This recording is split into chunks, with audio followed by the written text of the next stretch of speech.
Well, here it is. I've got the axles mounted.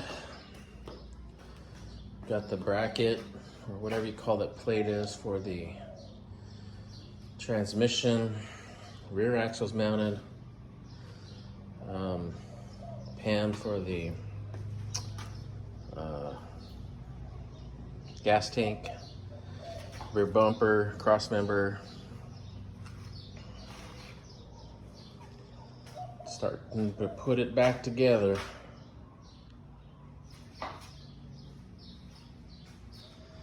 Pretty happy. It's a big elephant, just taking small bites.